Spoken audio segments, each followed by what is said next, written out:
ನಮಸ್ಕಾರ, ನೋಡ್ತಾ ಇದ್ದೀರಾ ನ್ಯೂಸ್ ಫಸ್ಟ್ ಸ್ಪೆಷಲ್. ನಾನು ಪ್ರೀತಿ ಆಕಾಶ್. ಇಂದು ಮಹಿಳಾ ದಿನಾಚರಣೆ.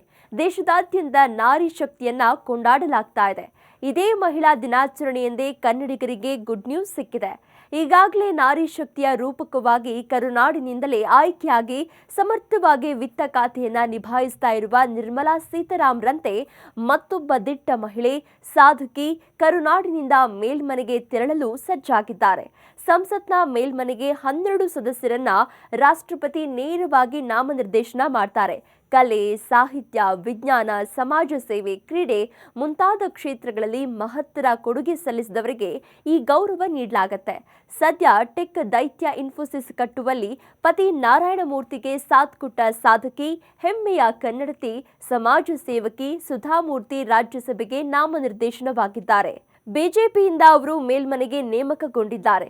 ಸಮಾಜ ಸೇವೆ ವಿಭಾಗದಲ್ಲಿ ಸುಧಾಮೂರ್ತಿ ಅವರನ್ನ ರಾಷ್ಟ್ರಪತಿ ದ್ರೌಪದಿ ಮುರ್ಮು ರಾಜ್ಯಸಭೆಗೆ ನಾಮನಿರ್ದೇಶನ ಮಾಡಿದ್ದಾರೆ. ಪ್ರಸ್ತುತ ರಾಜ್ಯಸಭೆಯಲ್ಲಿ ನಾಮನಿರ್ದೇಶಿತ ಸದಸ್ಯರ ಒಂದು ಸ್ಥಾನ ಖಾಲಿ ಇತ್ತು.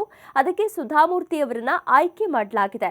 ಈ ಹಿಂದೆ ಧರ್ಮಸ್ಥಳದ ಧರ್ಮಾಧಿಕಾರಿ ವೀರೇಂದ್ರ ಹೆಗ್ಗಡೆ ಅವರನ್ನ ಬಿಜೆಪಿ ರಾಜ್ಯಸಭೆಗೆ ನಾಮನಿರ್ದೇಶನ ಮಾಡಿತ್ತು.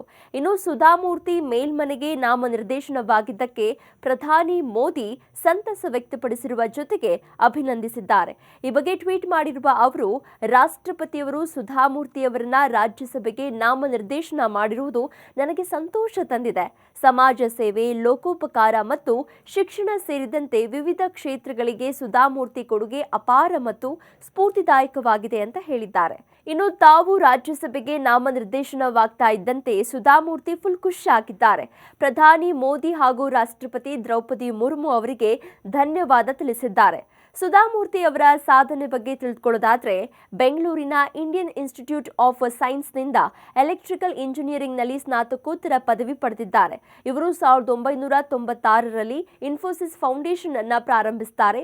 ಅಧ್ಯಕ್ಷೆ ಮತ್ತು ಟ್ರಸ್ಟಿಯ ಪಾತ್ರಗಳನ್ನು ಇದರಲ್ಲಿ ನಿರ್ವಹಿಸಿಕೊಂಡು ಸಾರ್ವಜನಿಕ ನೈರ್ಮಲ್ಯ, ಆರೋಗ್ಯ, ಶಿಕ್ಷಣ, ಕಲೆ ಮತ್ತು ಸಂಸ್ಕೃತಿ, ಬಡತನ ನಿವಾರಣೆಯ ಮೇಲೆ ಕೇಂದ್ರೀಕರಿಸುವಂತಹ ವಿವಿಧ ಪ್ರಯತ್ನಗಳನ್ನು ಮಾಡಿದ್ದಾರೆ. ಅದರಲ್ಲೂ ಪ್ರವಾಹ ಪೀಡಿತ ಪ್ರದೇಶಗಳಲ್ಲಿ 2300 ಮನೆಗಳ ನಿರ್ಮಾಣ, 7000 ಶಾಲಾ ಗ್ರಂಥಾಲಯಗಳ ಸ್ಥಾಪನೆ ಮತ್ತು 16,000 ಶೌಚಾಲಯಗಳ ಸ್ಥಾಪನೆಯನ್ನ ಮಾಡಿಸಿದ್ದಾರೆ. ಇದಲ್ಲದೆ ಅದೇ ವರ್ಷದಲ್ಲಿ ಸುಧಾಮೂರ್ತಿಯವರು ಸಾರ್ವಜನಿಕ ಚಾರಿಟಬಲ್ ಟ್ರಸ್ಟ್ಗೆ ಅಡಿಪಾಯ ಹಾಕಿದ್ರು. ಇದು ಸಮಾಜ ಕಲ್ಯಾಣ ಚಟುವಟಿಕೆಗಳಲ್ಲಿ ಪ್ರಮುಖ ಪಾತ್ರ ವಹಿಸಿದೆ. ವಿಶೇಷವಾಗಿ ಪ್ರವಾಹದಿಂದ ತತ್ತರಿಸಿದ ಜನರಿಗೆ ಆಶ್ರಯವನ್ನ ಒದಗಿಸುವಲ್ಲಿ ಪ್ರಮುಖ ಪಾತ್ರವನ್ನ ಇವರು ವಹಿಸಿದ್ದಾರೆ.